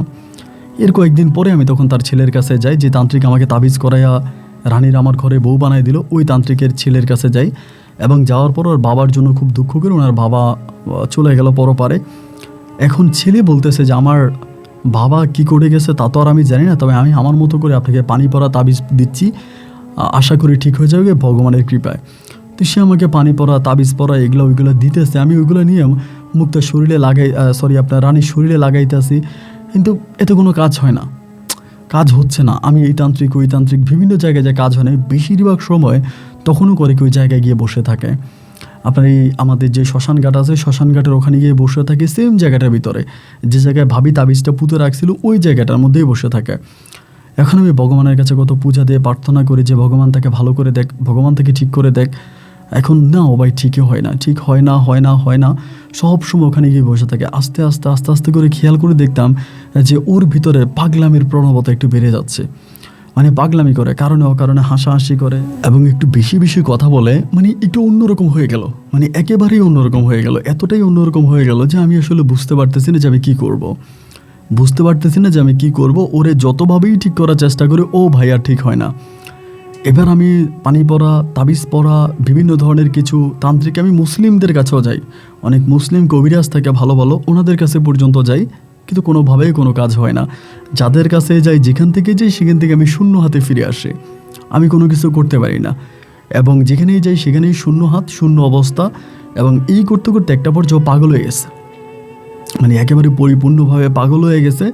এবং পাগল হয়ে যাওয়ার পরে ঘরের মধ্যে শিকল দিয়ে বাইরে রাখা লাগতো, ঘরের মধ্যে শিকল দিয়ে বাইরে রাখতাম। ওর বাপ মা তো আর ওর কোনো খবর নেয় না, ওর কাছে আসেও নাই। এবং তারা এটা যে তাদের মেয়ে, তারা এই পরিচয় আর কখনো দিবে না। তারা বলে যে এটা যে আমাদের মেয়ে, এই পরিচয় আমরা আর কারো কাছে দিব না, এই মেয়েকে আমরা আমাদের মানে একরকম আমাদের ভিতর থেকে আমরা ওকে দাহ করে ফেলছি, এমন একটা অবস্থা। ওর পরিবার ওর খবর নেয় না। আমার মা তখন আমার সাথে রাগারাগি করে, আমার ভাবিকে গালাগালি করে, তুমি এরকম করে মেয়েটার কেন বিয়ে করাইছো, এইভাবে কালো জাদু করাটা ঠিক হয় নাই, ব্ল্যাক ম্যাজিক ঠিক হয় নাই, এটা কেন করছো, ওইটা ভাবিও বলে। আমিও তখন চিন্তা করে ওরে আর ভালো করতে পারি না। এইভাবে যেতে যেতে ও তখন 24টা ঘন্টায় ওই শ্মশান ঘাটে গিয়ে বসে থাকতো, মানে 24 ঘন্টা ওইখানে। এবং শ্মশান ঘাটে বসে থাকতো, বসে থাকাটা বড় কথা নয়, অবাক করা বিষয়কে জানানো, বলতো মুক্তার সাথে কথা বলে। আমরা যখন যাইতাম যে এখানে বসে আসছো কেন রানী, উঠো, বলে না আমি মুক্তা দিদির সাথে বসে আছি, মুক্তা দিদির সাথে কথা বলতেছি, ওই সেই মুক্তা। এবার খাইছো কই, খাবা না, ভাড়া এসো না, মুক্তা দিদি আমাকে খাওয়াইছে, ওইখানে বসে বলে মুক্তা দিদি আমাকে খাওয়াইছে, আমি দিদির হাতের খাবার খাইছি, দিদি আমাকে নিজের হাতে খাওয়াই দিছে, দিদি আমাকে অনেক আদর করে, আমি দিদির কাছে চলে যাব, শুধু এটা বলে, আমি দিদির কাছে চলে যাব, দিদি আমাকে অনেক আদর করে, আমাকে অনেক খাওয়াইছে, অনেক ভালোবাসে, আমি দিদির কাছে চলে যাবো। মানে ঠান্ডায় মানে মানুষ বরফ হয়ে যাওয়ার মতো অবস্থা, এরকম ঠান্ডার মতো শ্মশান ঘাটে বসে থাকে। যে বলি যে রানী শ্মশান ঘাটে বসে আছো কেন, পাড়ায় আসো, বাড়ি আসো, ও যাবে না, বলে না দিদি তো আছে আমার সাথে, দিদি আমাকে কম্বল মোড়াই দিচ্ছে, দিদি আমার শরীরে চাদর দিয়ে দিচ্ছে, আমি ঠিক আছে, আমি যাব না, আসে না। মাঝে মাঝে আমরা যদি কম্বল বা এটা ওইটা ওর শরীরে ওই মানে শ্মশান ঘাটে দিয়ে আসতাম, ওখান থেকে ফালাই দিত, ও গায়ে রাখতো না। একটা পর্যায়ে আমার ওর জন্য খুব কষ্ট হচ্ছে, ভালোবেসে বিয়ে করছি তো এখন এরকম করতেছে। আমি ওরা ভালো করার জন্য মানে কিছু বাকি নেই না, আমার জায়গা থেকে, আমার স্টেপ থেকে আমি যথেষ্ট পরিমাণে চেষ্টা করলাম না, ও আর ভালো হয় না। এবং এরকম করে যেতে যেতে একদিন রাতের বেলায়, সকালবেলা শীতকাল ছিল, সকালবেলা ভোরে বাচ্চারা ওই দিক থেকে আপনার ফুল আনার জন্য যায়, ওইদিকে আপনার শ্মশানঘাটে ওইদিকে একটা ফুল আছে কৃষ্ণচূড়া বা বিভিন্ন ধরনের ফুলের গাছ, ফুল আনতে গিয়া ওরা তখন হঠাৎ করে চিৎকার দিয়ে ওঠে, এই শ্মশান ঘাট দিয়ে আসার সময় চিৎকার দিয়ে উঠে। এবং আয়সা বলতেছে যে ওই শ্মশান ঘাটের ওখানে একটা গাছ আছে, ওই গাছের মধ্যে নাকি কে ফাঁসি দিয়ে আছে। আমিও তখন দিলাম দৌড়, মানে সবাই দৌড় দিচ্ছে, আমিও দৌড় দিচ্ছি, এবং দৌড় দিয়ে গিয়ে দেখতে পাই যে জামাটা পরে আছে এটা রানী। তো সবাই বলতেছে থানায় ফোন দেওয়ার জন্য, আমি মানে থানায় খবর দেওয়ার জন্য, আমি থানায় খবর না দিয়ে আমি দৌড়ে গাছে উঠে গেছি, জাম গাছ ছিল, জাম গাছে দৌড়ে উঠে গেছে, এবং উঠে আমি রশি খুলে দিছি এবং দেখতে পাই যে এটা আমার রানী ফাঁসি দিছে। তো এখন কথা হচ্ছে রানী রশি কই পাইল, এবং উপরে যে রশিটা বাঁধা হইল এটা এমনভাবে বাঁধছে যে বাঁধাটা দেখে মনে হচ্ছে যে মানে খুব মানে শক্ত করে বাঁধছে, খুব মানে শক্তভাবে বাঁধছে। ও মারা গেল, ওর বাবা মা কিন্তু এরপরও আসে নাই, ওর দাদা পিসি কেউই কিন্তু আসে নাই। ও মারা যাবার পরে থানা থেকে পুলিশ আসলো, এসে ওর লাশ নিয়ে গেল, লাশ কাটলো এবং লাশ কেটে আমাদেরকে লাশ দিল, দেওয়ার পর আমরা লাশ দাহ করলাম, জ্বালালাম। ওর লাশটা জ্বালানোর পর থেকে শুরু হলো ঘটনা, মানে ওকে দাহ করার পর থেকে এই ঘটনা সেম আগের কাহিনী। আজ থেকে বহু বছর আগে যে আমাদের পাড়ায় যে সমস্যাটা ছিল, যে সমস্যাটা তখন শুধুমাত্র মুক্তা একা করতো, মুক্তা দিদি একা করতো, এখন এই সমস্যাটা মুক্তা এবং রানী একসাথে শুরু করে। মানে পাড়ার মধ্যে এমন পরিস্থিতি হয়েছে যে মানুষ ঘর থেকে বেরোতে ভয় পায়। মানে এই দেখো ওরা দুজনে ওখানে বসে আছে, এই দুজনে কথা বলতেছে, মানে ওদের দুজনকেই দেখতে পায়। যে মুক্তাকে তো অনেকেই এখন চিনে না, আমাদের জেনারেশন যারা আছে তারা হয়তো চিনে না, তো পরের জেনারেশন তাকেও তো চিনতে পারে। দেখে দুইটা মেয়ে বসে আছে, আমার মাও দেখেছে, আমার মা স্বয়ং দু চোখে দেখেছে যে ওরা বসে আছে, কখনো দোলনা খাচ্ছে, কখনো এখানে বসে আছে, কখনো ওইখানে বসে আছে, পাড়ার বিভিন্ন জায়গায় বসে থাকে। তখন এমন একটা পরিস্থিতি হয়েছে যে মানে আমাদের আর এখানে কোনো উপায় নেই, মানে এখানে আর কোনো উপায় নেই। আবার আগের পরিস্থিতি, আবার আমরা এই পাড়া থেকে চলে যাওয়ার মতো একটা অবস্থা। মানে আমরা এই পাড়াতে আর থাকবো না, পাড়া থেকে চলে যাব, যে কারণ ওদের দুজনের অত্যাচার আবারও আগের মতো শুরু হয়ে গেছে, একদম আবার আগের মতো সেম। ওদের হাত থেকে বাঁচার কোনো উপায় নেই, ওরা আগের মতো এরকমই করতেছে, যা করতেছে মুক্তা এবং রানী ওরা দুজনেই মিলে করতেছে, এবং দুজনকেই দেখতে পায়। যারা দেখে ওদেরকে একজনকে দেখে না, দেখে দুজনে দাঁড়ায় আছে। সবার মাঝে তখন ভয় ভীতি, সবাই শরীর বন্ধের তাবিজ, গায়ে বন্ধের তাবিজ, এটা ওইটা দিয়ে যাচ্ছে। এরকম করতে করতে আস্তে আস্তে করে আবারও আগের মতো করে আমার গ্রাম থেকে, আমার পাড়া থেকে মানুষজন কমতেছে কমতেছে কমতেছে। এরকম করতে করতে একদিন হঠাৎ করে দেখলাম কি আমাদের পাড়াতে একটা ছোট্ট মন্দির ছিল, অত বড় না, একেবারে ছোট আকার একজন মন্দির। তো ওই মন্দিরের সামনে একজন পূজারী, লোকটাকে চিনি না, লোকটা ওখানে পূজা দেওয়ার জন্য আসছে, এবং সকালবেলা এসে আমার মাকে বলতেছে আমার একটু পান্তা দে। মারে বলে, একটু বয়স্ক হয়েছিল। পরে আম্মা তখন পান্তা দিল, পান্তা দেওয়ার পরে পান্তা খাইতেছে। আমার আম্মা বলে এই লোকটাকে তো চিনি না, এর আগে তো কখনো দেখি নাই, উনি কোত্থেকে আসছে? পরে আমি গিয়ে জিজ্ঞেস করলাম যে দাদা আপনি কি তো আগে কখনো দেখি না আমাদের পাড়ায়, এ আসলেন কোত্থেকে? বলে আমি অনেক দূর থেকে আসছি, তো চলে যাব। তাই আমি বললাম যে চলে যাবেন? বলে হ্যাঁ। তা আমারে বলে যে তোমাদের পাড়ায় মানুষজন কম কেন? বাড়ি বাড়ি গেলাম, মানুষজন কম, অনেক কম। তো এরকম সময় অনেক পাড়া থেকে হিন্দু লোকেরা আসে আমাদের এই দিকে। তা আমি আর কিছু বললাম যে না আমাদের পাড়াতে একটা ঘটনা আছে, এই জন্য মানুষজন কম আসে। বলে কী ঘটনা? আমি বললাম যে দাদা এই ঘটনা আপনি মনে হয় জানেন না, যে এই ঘটনা। আমি বিস্তারিত খুলে বলি। পরে বলে পাড়াটা তো নষ্ট হয়ে গেছে, আমি কি কয়টা দিন তোমাদের মন্দিরে থাকতে পারি? আমি বললাম হ্যাঁ থাকেন, কয়টা দিন কেন, আপনি সারা জীবন থাকেন। আস্তে আস্তে সবাই চলে যাচ্ছে, কারণ আপনি আমাদের মন্দিরে যে পূজারি ছিল ভয়ে উনিও চলে গেছে, মানে উনিও পূজা মণ্ডপ টণ্ডপ ছেড়ে মন্দির ছেড়ে চলে গেছে। তো এই বয়স্ক লোকটা, ওনার নাম ছিল শম্ভনাথ পণ্ডিত, উনি একজন পণ্ডিত ছিলেন। উনি তখন হচ্ছে আমাদের এই পূজা মণ্ডপে, মানে আমাদের ওই আপনার যেটা বলে যে আপনার মন্দিরে বসতো, উনি পূজা দিত, উনি সব কিছু করতো। এবং এই সমস্যাটা তখনও হচ্ছে, মানে উনি আসার পরেও হচ্ছে। এবং একটা পর্যায়ে উনি সবাইকে বলতেছে যে উনি মুক্তা রানী থেকে এই গ্রাম থেকে মুক্ত করে দিবে। মুক্তা রানীর যে একটা অত্যাচার এই গ্রামে, সেই গ্রাম থেকে মুক্ত করে দিবে, প্রয়োজনে তার জীবন দিয়ে হলেও। তবে এখানে একটা তার কথা আছে, যদি তারা মারা যায়, তারা যদি মরে যায়, বা এই গ্রামতে যদি এই ধরনের সমস্যাগুলোর সমাধান হয়, তাহলে এই মন্দিরটা ভেঙে গ্রামের সব মানুষ চাঁদা উঠে বিশাল করে একটা মন্দির বানাতে হবে, এবং সেই মন্দিরের নাম দিতে হবে শম্ভনাথ মন্দিরের নাম দিতে হবে। যদি ওনার এই শর্তে আমরা রাজি হই, তাহলে যেন আমরা ওনার মতো কাজ করি, মানে উনি আমাদের কাজ করে দেবে। সবাই বললাম যে ঠিক আছে আপনি কাজ করেন, আপনার নামে আমরা বিশাল করে এখানে মন্দির বানাই দিব। এরপরে মন্দিরের সামনে লোকটা একটা ছোট্ট ঘরের মধ্যে বসলো, একটা ঘর বানালো, আপনার পালকির মধ্যে যেরকম ঘর হয় না, এরকম পালকির মতো করে একটা ঘর বানালো, বানিয়ে উনি ওখানে ধ্যানে বসে গেল। আমাদের ঠাকুররা যেরকম করে ধ্যানে বসে, ওরকম করে ধ্যানে বসতেছে। উনি খিদা লাগলে শুধু বলতো আমারে খাবার দেই, তা আমরা সবাই এসে খাবার দিয়ে যেতাম, উনি খাবার খেতে, উনি ধ্যান করতো। ধ্যান করতে একটা পর্যায়ে ওনার ঘরের সামনে যে দরজাটা ছিল, ছোট্ট দরজাটা লাগিয়ে দিল। দরজাটা লাগিয়ে প্রায় 2 দিন উনি দরজা খুলে নেয়, পায়খানাও নেই, পস্রাবও নাই, কিছু নেই। 2 দিন পরে আমরা কি উনি বেঁচে আছে না মরে গেছে, আমরা তখন নিজেরা দরজা খুলে, পাড়ার মানুষ দরজা খোলার পরে উনি বলে উনি যদি মারা যায় তাহলে ওনাকে যে দাহ করা হবে, মানে ওনাকে যেখানে দাহ করা হবে সেই দাহর কিছুটা অংশ মানে ওনার পুরো বডির যে হাড়গুলো বা যেগুলো আমাদের থাকে, ওগুলো যাতে এক জায়গায়, মানে আমরা পুঁতে না রাখি বা এক জায়গায় না দিই, কিছুটা যাতে আমরা রানীর কবরের পাশে দিই, রানীর দাহর পাশে দিই, এবং বাকিটা যাতে আমরা এই মুক্তার ওই দাহর পাশে দিই, মানে ওদের দুইটার পাশে যাতে আমরা দিই, এক জায়গায় যাতে না দিই। উনি এটা বলে গেছে। তখন তিনি খুব অসুস্থ ছিল। এইভাবে তা আমরা তো আমাদের মতো করে থাকতেছি, আর ওনার ব্যবহৃত কোনো শব্দ নাই। একটা সময় কি হলো, হঠাৎ করে মানে ঘটনা অনেক ছোটো ছিল, একটা সাইড এরকম করে মনে হয় ভেঙে যাচ্ছে, পড়ে যাচ্ছে। তো সবাই মিলে তখন ঘরটার মানে দরজা খুলে ভিতরে গিয়ে দেখুন মরে পড়ে আছে, ওই ধ্যানের মধ্যে মরে পড়ে আছে। তখনও কিন্তু এই সমস্যাটা হচ্ছে, মুক্তার এবং রানীর এই সমস্যাটা আমাদের গ্রামে তখনও আছে। তো এই গ্রামের অল্প কিছু সংখ্যক মানুষ যারা আছে, আমরা তখন সবাই মিলে ওনাকে আমরা মানে শ্মশান ঘাটে নিয়ে গেলাম। উনি যেভাবে বললো মৃত্যুর আগে, ওভাবেই আমরা ওনার দাহত সম্পন্ন করলাম। এবং দাহত সম্পন্ন করার পরে ঠিক সেদিন থেকে আজকের এই মুহূর্ত পর্যন্ত আমার বর্তমান বয়স প্রায় 65 থেকে 70-এর কাছাকাছি। এই বয়স পর্যন্ত আমাদের আর কোনো সমস্যা হয়নি।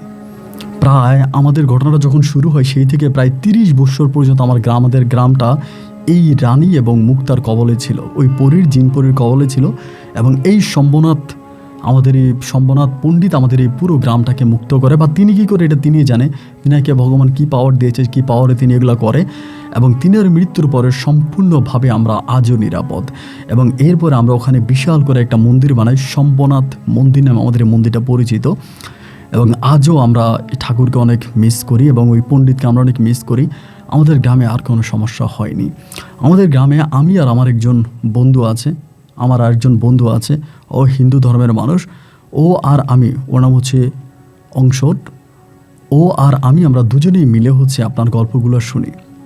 আমার ভালো লাগে, আমরা দুই বন্ধু মাঝে মাঝে শুনি এবং অঙ্কন আর আমি শুনি, আমাদের খুব ভালো লাগে। এবং সেখান থেকে আপনাকে আমি দুজনেই মিলে আমাদের এই গল্পটা লেখার একটা পরিকল্পনা করলাম। আমাদের পাড়ার আরেক ছেলের সহযোগিতা আপনাকে এই গল্পটা লিখলাম। যদি পারেন আপনি আমাদের গল্পটা রেকর্ড করবেন, যদি আপনার মনে আছে, তবে আপনি এই জিনিসগুলো একটু পরিবর্তন করে দিবেন আমাদের সুবিধার্থে। ভালো থাকবেন।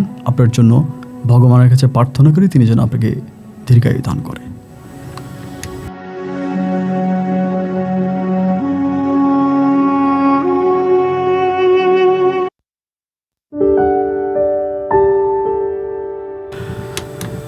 বন্ধুরা, সবাইকে অনেক ধন্যবাদ এই পর্যন্ত আমার সাথে থেকে সুজিত দাসের জীবনের।